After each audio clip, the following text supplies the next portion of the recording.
Ao invés de espiritualidade, será que algumas igrejas passaram a oferecer experiências emocionais? Pelo menos essa é a crítica que muita gente faz quando o assunto são as chamadas igrejas da parede preta. Luzes baixas, música intensa, discursos emocionais e cultos que para alguns mais parecem palestras motivacionais do que de fato uma celebração religiosa. Mas será que essa crítica realmente faz sentido? Ou será que essas igrejas apenas encontraram uma nova maneira de se comunicar com a geração atual?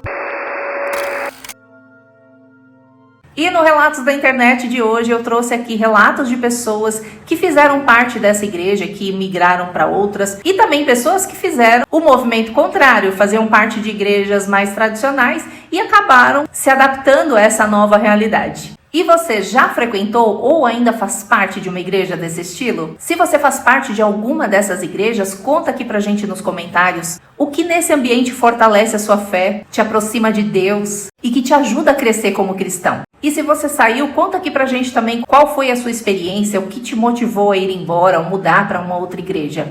O seu comentário pode ajudar a esclarecer muitas outras pessoas. Essa daqui é a Nádia Rabelo, vou deixar o arroba dela aqui na descrição. Aqui ela conta que ela fez parte de uma dessas igrejas por um tempo e migrou para uma igreja mais tradicional. Vamos ouvir a Nádia, mas eu quero que vocês também curtam esse vídeo, se inscrevam no canal, apertem o sininho para não perder mais nenhuma notificação. Você sabe que aqui tem os melhores relatos, né? Então bora pro vídeo. Porque eu deixei de frequentar a Igreja Batista da Lagoinha e me tornei católica. Essa é uma experiência individual e eu vou contar como eu me senti porque eu tomei essa decisão. Às vezes eu achava que eu estava num evento de marketing muito mais do que numa igreja. Todo o ambiente da igreja mexia muito com os meus sentidos e muito pouco com a minha razão. Tinha muita dificuldade de concentrar com o barulho. E aí o pastor às vezes pedia, faz mais barulho aí. Pra mim não dá. Eu consigo falar com Deus é no silêncio.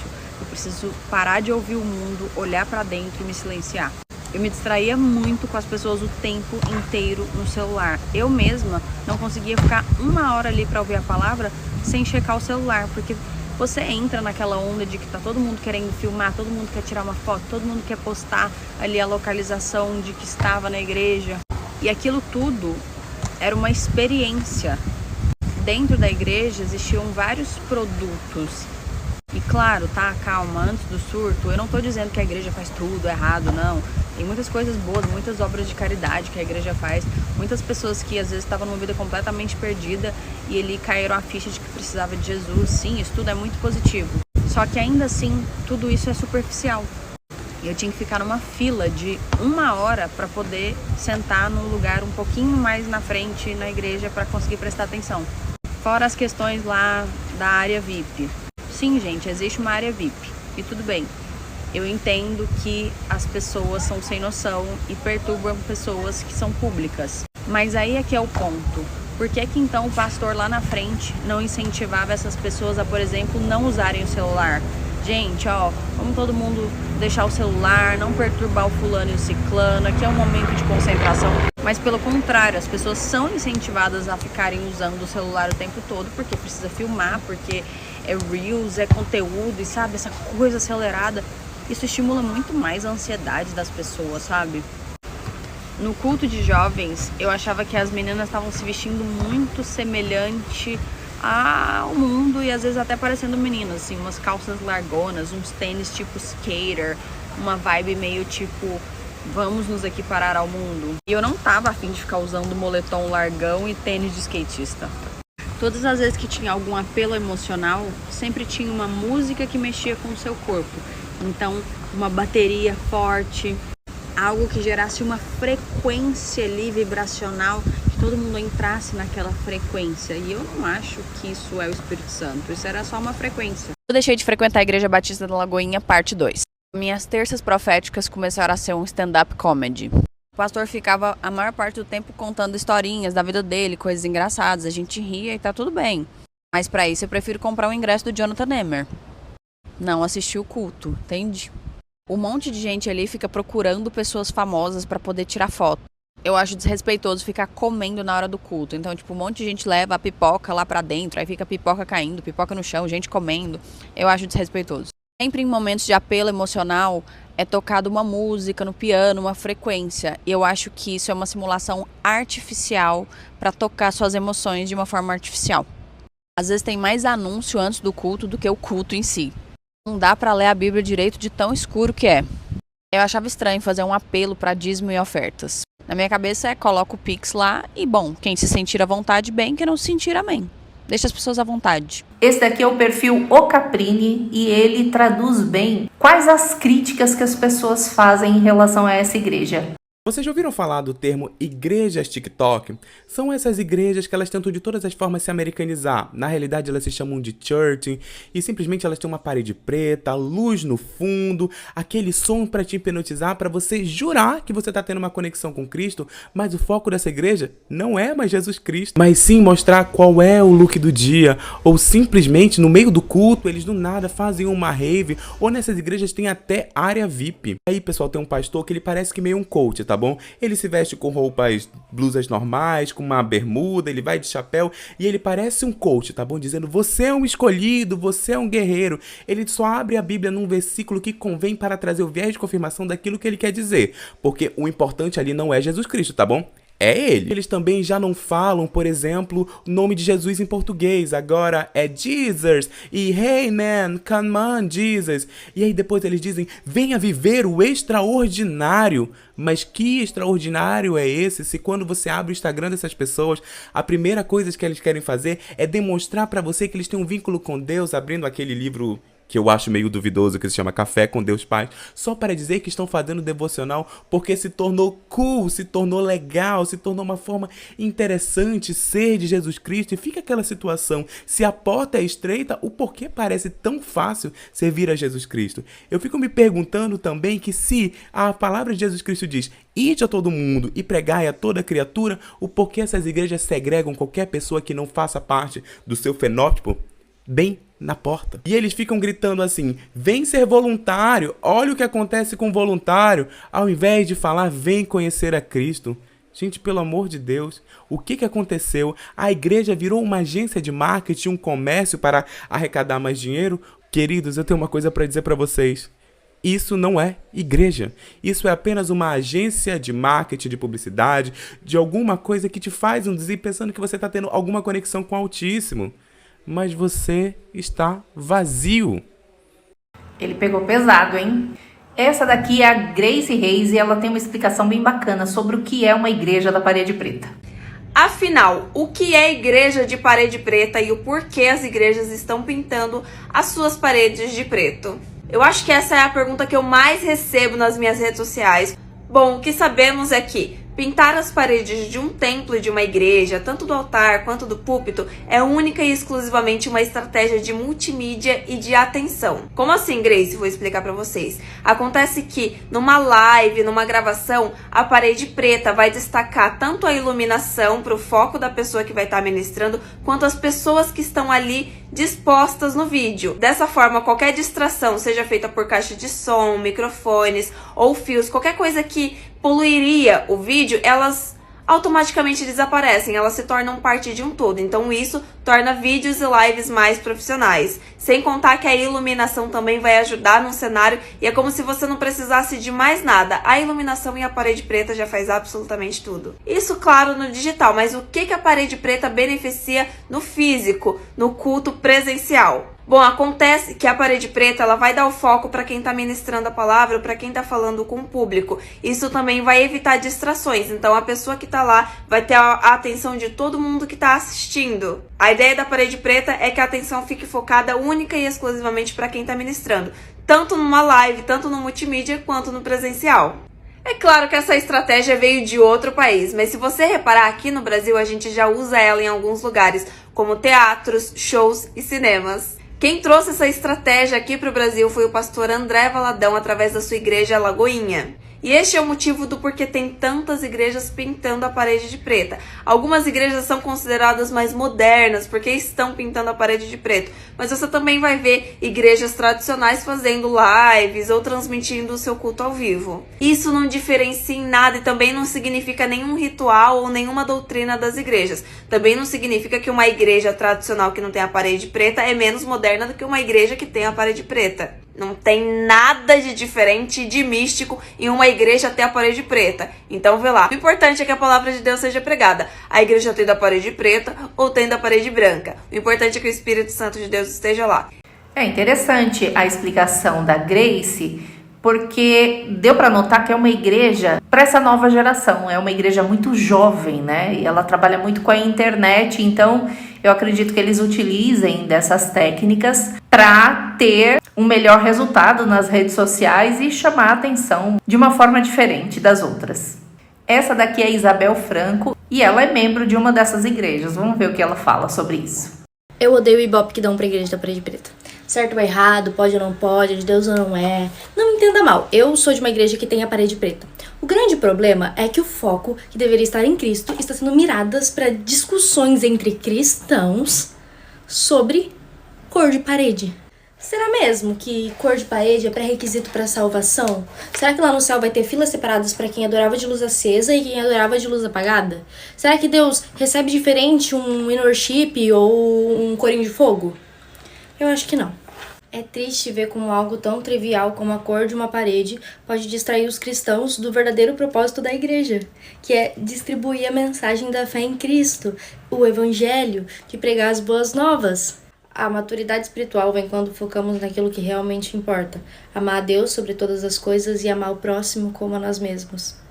Está na hora de vivermos o verdadeiro evangelho em unidade e amor. Coisas que eu estranhei na Igreja da Parede Preta por ter crescido na Assembleia, parte 3. Primeira coisa, o pastor não usa terno. Cara, quem tá da Assembleia sabe que o pastor tem que usar terno todo santo culto, não importa se está fazendo 40 graus. E geralmente o terno do pastor é o terno mais top da igreja inteira, entendeu? É aquele terno assim, ó, alinhado. E aí quando eu vi o pastor da Igreja da Parede Preta pregando de camiseta e calça jeans, eu fiquei chocada. Eu fiquei assim, não acredito nisso. Segunda coisa, Santa Ceia. Eu não sei se todas as assembleias são assim, mas na igreja onde eu congregava, quando era a hora da Santa Ceia, era lá pro final do culto, aí começava a tocar, vem cear, o mestre chama, vem cear. Aí ia lá os pastores lá na frente, os presbíteros, e eles começavam a pegar um pão de forma, e eles mesmos picavam com a mão, e depois iam distribuindo pra igreja inteira e tal. E na primeira Santa Ceia, na igreja do Parede Preta, como é que aconteceu? Eu cheguei na igreja e começaram a me entregar um copinho assim, com suco de uva, e aí o pão ali também dentro e tal, bonitinho. Aí eu fiquei tipo, tá, o que eu faço? Eu como agora? Eu não como? Como assim? Que é isso? Alguém me explica. E ninguém me explicou, mas daí eu fui, tipo, seguindo a galera. Terceira coisa que eu estranhei muito, a gente passa a maior parte do culto em pé. Por quê? Porque a gente canta todo mundo junto, com a banda. E aí a gente se levanta e canta e tal, e pode até sentar, mas a maioria das pessoas tá em pé. Você acha mesmo que eu vou sentar? E aí eu tinha o costume de usar saltos muito altos nos cultos. Então, tipo assim, depois que eu comecei a frequentar a igreja da Parede Preta, eu meio que abandonei os meus saltos, doei a maioria, hoje em dia eu tenho 2 ou 3, assim, só pra ocasiões especiais. Mas imagina um culto onde começa às 7 da noite, aí ali 7h15 a gente já começa a cantar, e só 8h30 que vai passar pro pastor pregar. Então, tipo assim, é mais de 1 hora em pé, sem condições pra mim. Essa daqui é a Tabita Rezende e ela também conta que fazia parte de uma dessas igrejas e migrou para uma igreja tradicional. Vamos ver qual foi o motivo. Eu mudei de igreja. Para quem não sabe, eu sou batizada em uma igreja de Parede Preta, né? Que é uma igreja neopentecostal. E eu saí da igreja de Parede Preta e fui para uma igreja Assembleia de Deus Madureira, que é uma igreja mais tradicional. O que ocasionou essa minha mudança de ministério? É muito válido ressaltar aqui o que eu não estou aqui falando que tal igreja é perfeita e outra é errada. Até porque não existe pessoas perfeitas nem igrejas perfeitas. A partir do momento que a igreja é constituída por ser humano, que somos nós, a imperfeição já habita nela. Só que, conforme eu fui me aprofundando na palavra de Deus, o que é muito válido para você não se contentar somente com o que o seu pastor, com o que o seu líder te fala. É muito importante que você leia a palavra, medite nela e busque conhecimento através de Cristo, tá? Não só acredite no que o pastor prega. Tem pessoas hoje em dia que vai pro culto, não leva nem a Bíblia. Só lê o telão ali, só escuta o que o pastor falou e vive assim. Então, eu sempre gostei de estudar mais. mais. E conforme eu fui estudando cada vez mais a Bíblia, eu encontrei algumas discordâncias doutrinárias e discordâncias também teológicas. Algumas heresias, digamos assim, eu percebi dentro da igreja que eu estava na época, e isso começou a me incomodar o meu coração. E aí eu falei assim, Senhor, eu não quero olhar pro homem, eu não quero olhar para os defeitos, porque quando a gente olha pro homem, a gente cai, a gente desiste. Por quê? Porque no homem tem imperfeição, em mim tem imperfeições.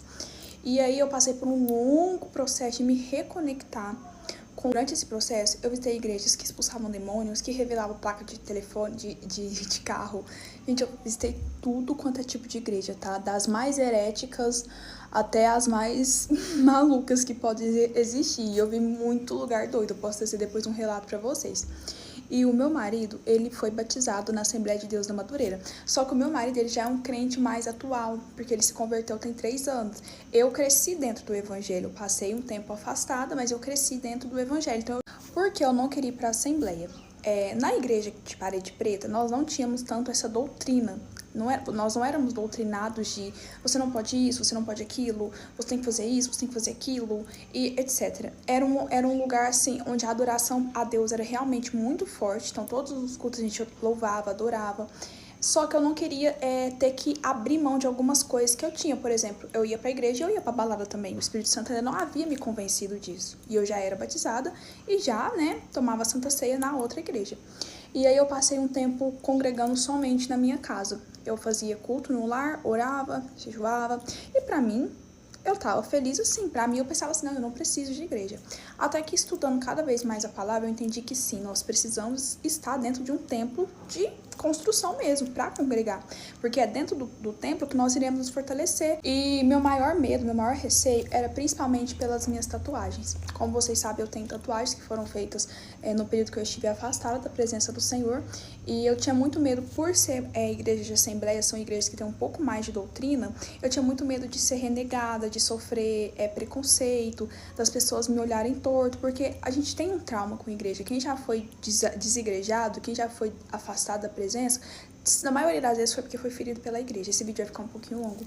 E aí, conforme eu fui começando a congregar, a igreja me acolheu, os pastores da igreja que eu tô me acolheram, os irmãos, e isso quebrou um paradigma em mim. E hoje, pra mim, eu sinto que eu congrego uma igreja totalmente bibliocêntrica, cristocêntrica, onde tem palavra da verdade, onde fala sobre a renúncia, onde fala sobre o pecado, onde fala sobre libertação. E essa transição minha de ministério foi muito importante para o meu crescimento espiritual, tá? Tinha muitas... eu não conseguia me conectar com Deus da forma que eu consigo me conectar hoje, depois de aprender a verdade. Mas é válido lembrar para você que não é a igreja que vai definir se você é um bom cristão ou não, entendeu? O que vai definir o seu nível de intimidade com Deus é o nível que você busca. Então, buscar-me-ei e acharei, quando me buscares de todo o teu coração. Então, começa lá no seu quarto, lá no secreto. E se vocês quiserem, eu posso trazer mais relatos de como foi minha transição de igreja. Muito bom o relato da Tabita, gostei, viu? Essa daqui é a Aimee Gumiero. Ela também saiu de uma igreja da Parede Preta e foi para uma igreja tradicional. E ela traz motivos diferentes. E eu achei interessante o relato dela, vocês vão gostar. Oi, eu sou uma ex-protestante que se converteu ao catolicismo e hoje eu vou falar as diferenças que eu via. Gente, a primeira diferença que eu via é assim, a forma que a gente trata Deus. A protestante, assim, é muito Deus como meu melhor amigo. É verdade, Deus ele é nosso melhor amigo, mas eu sentia muita falta da sacralidade, do sagrado. Pra vocês terem ideia, uma vez eu fui num culto e o pastor falou, aqui não tem altar. Só que na católica, a questão de Jesus e de Deus é tão sagrada que, assim, você ficar 5 minutos em silêncio, você já tá adorando Jesus. Segundo ponto, oferta. Na protestante tem a estrutura, né? Começa com louvor, depois tem a pregação da oferta, depois a pregação normal e a ministração normal. Eu vejo de diferente, pelo menos na estrutura, é que, assim, no catolicismo, o ofertório é os ministros que passam com a sacolinha, dá quem quer e dá quem entende o intuito da oferta. A diferença é o foco do ritual. O ritual na protestante, o foco é na palavra, tanto que, assim, toda vez que você conversa com um protestante, um culto bom, ele é um culto que a palavra foi boa. Mas pra nós, tem missa todos os dias, em diferentes horários, ao redor do mundo é sempre a mesma coisa. Só que sempre vai ser uma missa boa, porque sempre vai ter o sacrifício de Cristo. A gente comungar, a gente receber o corpo dele, é uma dádiva. E a gente ter o sacrifício dele no nosso coração, todos os dias, é o que mais move a gente. Outro ponto, eu acho que é a questão da santidade e das virtudes. E isso, se você é protestante e está escutando até aqui, eu peço que você coloque muito amor nas minhas palavras. Não quero dizer que vocês não praticam, porque isso, na verdade, eu conheço protestantes que são, assim, pessoas incríveis. Eu vejo um peso muito maior no catolicismo de buscar a santidade e de buscar as virtudes de Cristo, porque isso é um santo. E no protestantismo não existe santo. Então, para nós, a santidade, eu posso ser um santo a partir do momento que eu exerço as virtudes de Cristo. Todo mundo foi santo, foi canonizado por conta de Cristo. E porque exerceram as virtudes dele e aquilo que ele nos mandou. Então, por isso que eu acho que tem um peso muito maior. Eu, pessoalmente, prefiro a tradição, porque é uma igreja que está há 2000 anos e que nasceu com Jesus Cristo. Viva Cristo Rei! Santa Maria. Ah, esses dois são uma graça, né? Tem uma coisa que eu acho bem interessante na fala dela sobre a questão da ritualística. Tem pessoas que se identificam muito com esse lado mais ritualístico, mais tradicional. Eu gosto bastante. E a outra igreja, essas igrejas neopentecostais, como eles chamam, é algo mais simples. O foco deles é diferente, né? Eu acredito muito que quando o tempo vai passando, as pessoas vão buscando diferente, vão sentindo a espiritualidade diferente. E aí, aquilo que cabia antes para você já não cabe mais. O que não significa que o tempo que você passou nesse outro lugar foi perdido. Não, você aprendeu, você viveu, você cresceu, ainda que de alguma maneira tenha sido difícil. Esse vídeo eu tirei do perfil do Fabrício Lins. Ele faz uma crítica bem humorada a essas igrejas. E eu achei interessante trazer aqui justamente pelo fato da gente entender essa linguagem muito jovial que essa igreja propõe. Seu nome e a área que você serve. Meu nome é Magna e eu sirvo no Style. Começamos bem. Style na igreja. Style é... A gente escolhe a roupa do pessoal do louvor, ajuda na paleta de cores. Aí depois fica, Fabrício, você fica pegando no pé dos crentes. É só parar de fazer essas besteiras, porque eu paro de pegar no pé dos crentes. Seu nome e a área que você serve. Meu nome é Guilherme, sou pastor aqui na Reino e sirvo aqui no time do Parque. Parque. Estacionamento. Por que não fala estacionamento? Style, parque. Se a pregação for em inglês, vai me surpreender muito. Cuidando da recepção. A primeira impressão de quem chega na Reino. É verdade, né? É isso aí, só alegria, sorriso e vamos constranger as pessoas com o amor de Jesus. Constranger vocês vão, porque se tem paleta de cor para entrar na igreja, Jesus já estaria muito constrangido de olhar para as vestes dele e falar assim, acho que eu não tô na paleta de cor certa hoje. Glória a Deus. Seu nome e a área que você serve. Meu nome é Rodolfo, eu sirvo no Essentials. É difícil falar português, parece, para essa galera. Vamos ver o que é o Essentials. O que é isso? O Essentials é a escola da Reino. A escola gente tem uma equipe. É uma escola bíblica, que tá meio errado, né? Porque se precisa de paleta de cor para ter harmonia, né? Para ficar tudo bem harmonizado. Tem alguma coisa errada aí no ministério. Porque tem um ministério para escolher paleta de cor. Mas é eu que tô pegando no pé dos crentes. Seu nome e a área que você serve. Adriana e eu sirvo na hospitalidade. Mas a hospitalidade não deveria ser um compromisso da igreja e não um setor? Eu vi um comentário nesse vídeo que eu achei muito engraçado, que é: se joga uma Bible, não fica um disciple. Eu fico imaginando Jesus do lado de fora. Galera, não vai dar pra entrar não, que eu não tô na paleta de cor. Fico imaginando essa menina do estado falando: pastor, nada de sangue hoje, tá? Nada de falar de cruz, de sangue, porque tem madeira e vermelho, que não combina bem com a paleta de cor que a gente escolheu. O vinho a gente vai trocar, vai botar uma coisa mais rosé, porque o vinho, né, o vinho tinto, ele meio que não orna com a paleta de cor que a gente escolheu. Deve ser uma igreja muito boa. Vamos ver qual vai ser o próximo que eu vou pegar no pé. Olha só, esse daqui é o Rafael Alves. Ele é jovem, porém ele foi criado numa igreja tradicional, com regras, costumes muito mais conservadores. Por mais que ele seja jovem, tenha uma visão diferente das coisas, ele se chocou com o cenário da Igreja Preta. Vamos ver o que ele tem a dizer. Menina, ontem eu fui visitar uma igreja e foi bizarro. Eu sou nascido e criado na igreja evangélica Assembleia de Deus e saí da igreja por motivos óbvios, mas fiquei lá durante 18 anos. quase 18 anos. Vou dobrar umas roupas aqui enquanto eu tô conversando com vocês. Um amigo meu me chamou pra ir nessa igreja, que é a igreja da Parede Preta. Tem várias, eu não vou falar o nome, que é pra não... Entendeu? Uma igreja aqui no Rio de Janeiro, longe da minha casa, né? Peguei meu carrinho e fui. Fui com o coração totalmente aberto, porque eu sempre quis conhecer essa igreja, tenho amigos que são de lá. E quando eu cheguei lá, gente, eu tomei um susto, eu fui impactado. Primeiro, pelo tamanho da igreja. Segundo, amor, porque quando eu cheguei, eu pensei que fosse um evento. Era um culto de domingo. E eu pensei que fosse um evento, um workshop, uma palestra, sei lá. Parecia tudo, menos um culto. Aí, beleza. Eu falei assim, tá bom, vamos abrir o coração e esperar que Jesus vai falar com a gente. Meu amor, quando eu menos esperava, me aparece no telão. Bum! Fogo no telão, não sei o que no telão. Tipo uma porra de cinema, uma parada muito louca. O telão gigantesco, pegando a igreja toda, vários telões. Aí eu falei assim, meu Deus, esse cara vai dar um testemunho, vai acontecer alguma coisa, ele tá lá na puta que pariu, vai falar que não é possível. Quando eu menos esperava, amor, uma publicidade de um evento que ia ter lá, né? Um anúncio de um evento. Até então, gente, é algo que pode ser normal pra muitos, mas eu sou da época das... Eu saí da igreja tem 12 anos. Então a última lembrança que eu tenho da igreja não é essa, de tecnologia, não é. Ah, Rafa, você já tá ultrapassado. Eu devo estar, porque eu achei muito absurdo, muito estranho. Não sei explicar.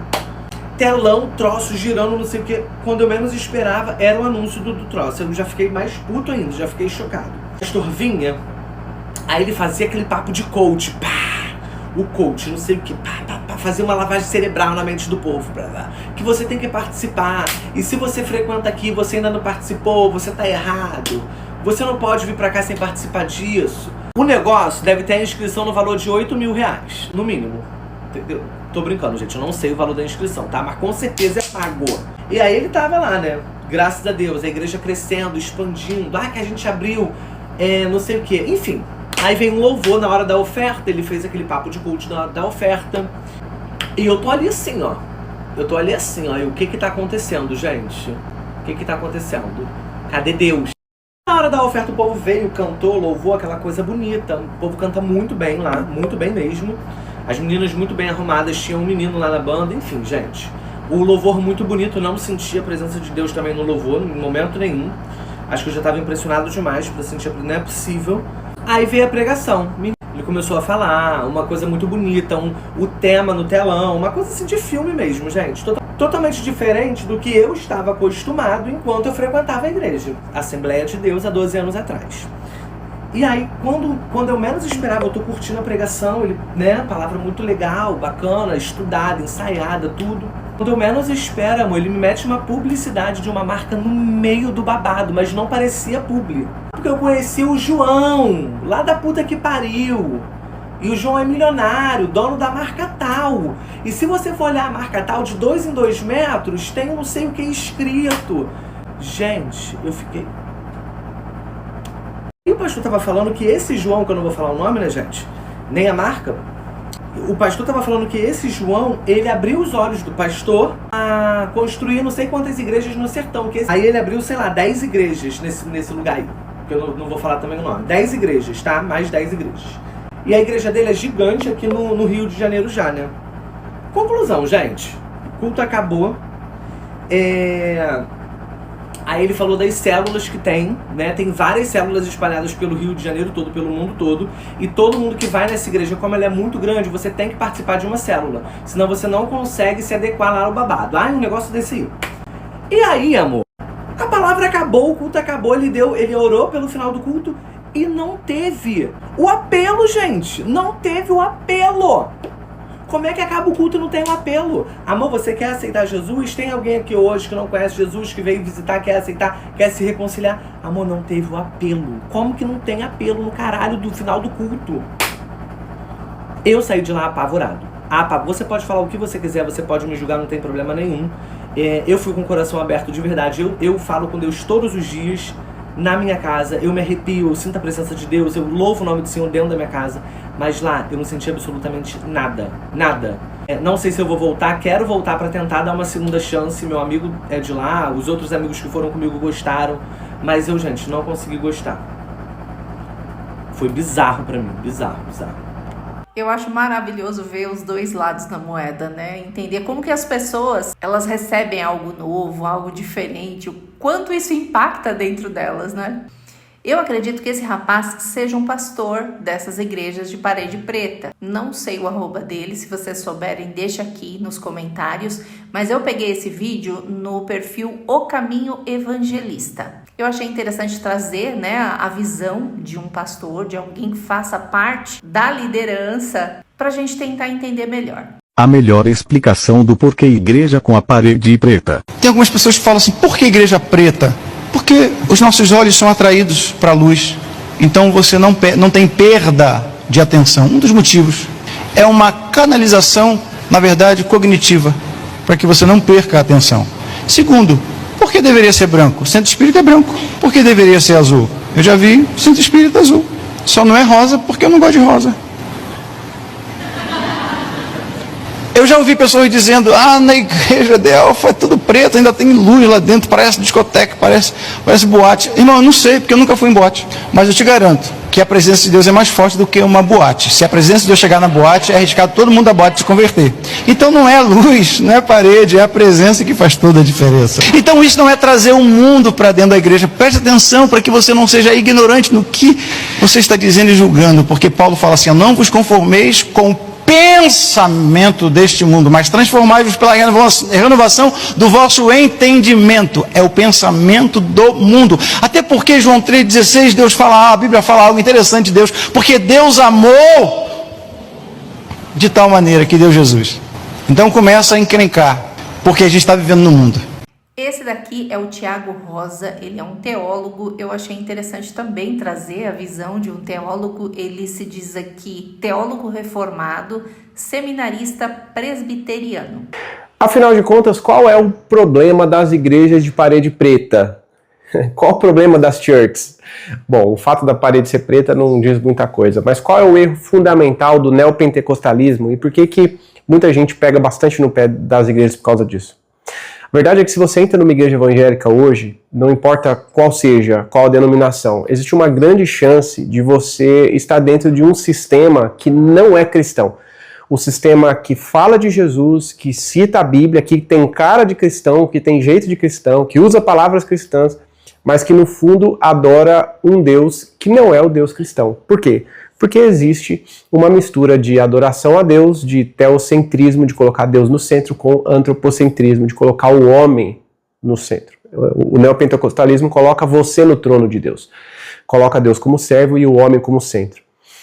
E agora você acredita, indo nessas igrejas, que você pode decretar realidades, que você pode comprar bênçãos, que você pode moldar o universo com a sua voz, porque as suas palavras têm poder. E que tudo que acontece de ruim é culpa do diabo, e tudo que é de bom vem de você, porque você fez a oferta certa, falou a palavra profética certa, fez o jejum do jeito certo, o propósito certo, a campanha certa. Então você, o homem, vira Deus.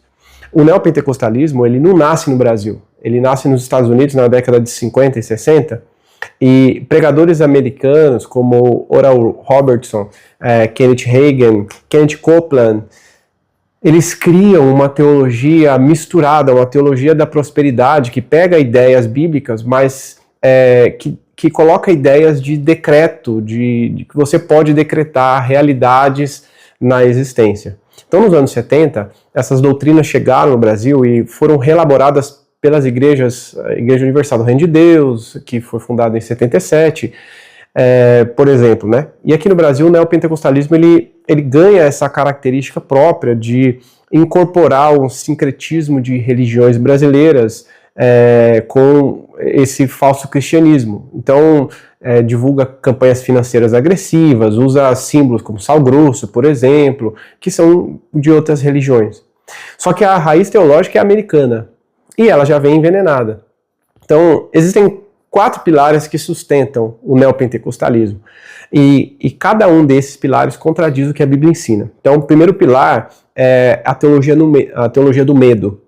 No neopentecostalismo, tudo é demônio. Então, literalmente mesmo, tudo é demônio. Você acorda com dor de cabeça? É demônio. O seu carro quebrou? Nossa, justo quando você estava indo para a igreja, é demônio, o inimigo não quer. Você tem um pensamento ruim, é demônio que está colocando isso na sua cabeça. A visão é que o mundo está em guerra cósmica constante, e essa guerra acontece em cada culto, mas o problema não é esse. O problema é que nessa guerra Deus e o diabo têm praticamente a mesma força. Então as pessoas vivem com medo. Elas creem nas amarrações dos demônios, nos rituais de guerra espiritual, como se eles fossem necessários.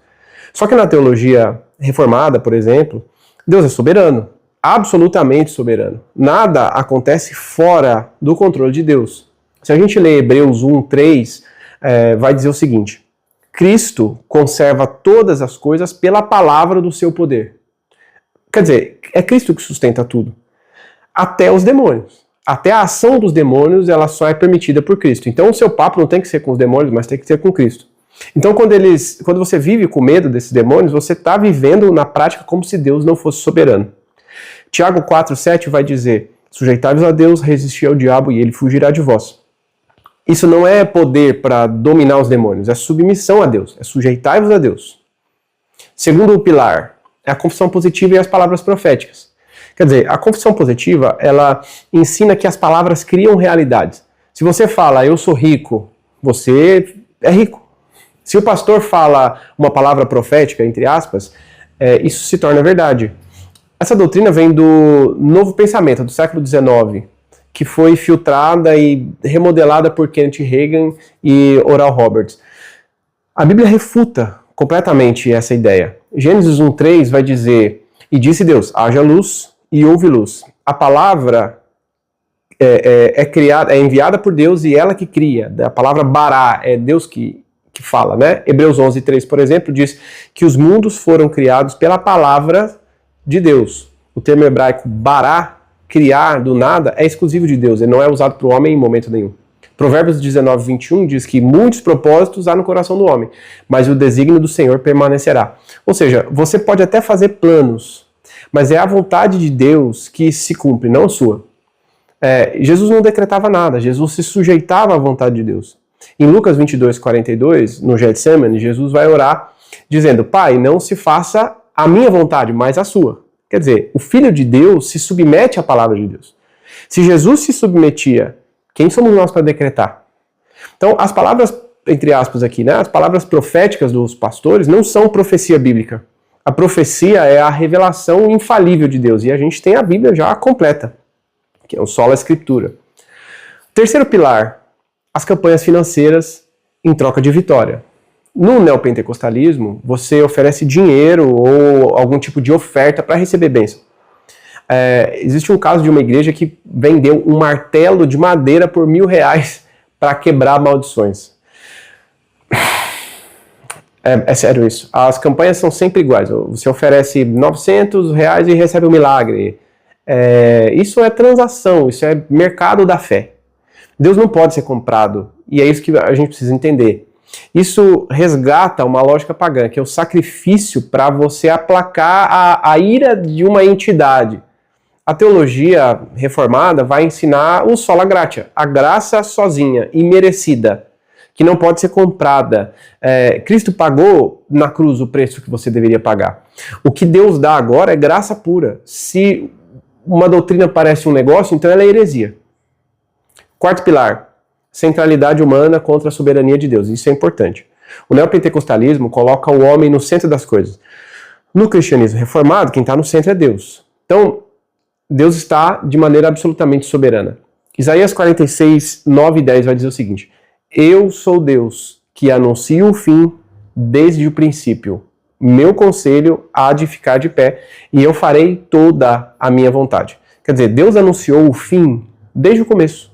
Nada pode ser alterado, não existe uma criação de realidade onde o homem está no centro e ele tem poder para alterar essa realidade. Não, Deus anuncia o fim desde o começo. Martinho Lutero disse: oramos para que a nossa vontade seja dobrada à vontade de Deus e não o contrário. Então quando você pede algo para Deus, a oração certa é: Pai, que seja feita a tua vontade. Não, Senhor, eu decreto, eu determino. Você não determina nada. Você não dá ordem para Deus. Você se submete àquilo que Deus é. Então, resumindo, o neopentecostalismo coloca o homem no centro. Ele cria a teologia baseada no medo, manipula Deus por palavras, faz transações financeiras e de sacrifício, e a soberania é humana. Nenhuma dessas coisas está na Bíblia, e esse é o grande problema dessas igrejas. Então, se você está num sistema assim, eu acho que você tem que sair agora. Porque o cristianismo verdadeiro é exatamente o oposto disso. Deus é soberano, Deus não pode ser manipulado, Deus não pode ser comprado, nada pode ser decretado por você, porque quem faz os decretos não é o homem, é Deus. O homem que se submete, o homem obedece, e ele confia, e a Bíblia é clara. Romanos 12:2. Transformai-vos pela renovação da vossa mente, para que experimenteis qual seja a boa, agradável e perfeita vontade de Deus. Transformação pela renovação da mente, pela palavra de Deus, não por decretos que você possa fazer. Isso resulta numa dependência total de Deus. Ou seja, somente a Escritura é autoridade, você não compra nada, você vive pela graça de Deus. A glória é somente a Deus, porque Ele que está no centro e não você. Então, enfim, somente Cristo salva, e é isso que a gente precisa entender. Isso é cristianismo de verdade, não o que essas igrejas moderninhas têm vendido por aí. Então, fique esperto. Você tem total capacidade para sentir, refletir se o que você está vivendo te aproxima ou não de Deus. A experiência das outras pessoas, elas nos ajudam sim e muito, mas no final é você quem deve decidir o que é melhor para você. E conta aqui pra gente nos comentários, afinal a sua experiência ela é muito importante, ela nos ajuda a compreender melhor. E não esqueça de curtir esse vídeo, de se inscrever no canal, de apertar o sininho de notificações e aproveita, dá uma olhadinha nos outros vídeos porque tem muito conteúdo legal. E eu te vejo no próximo vídeo.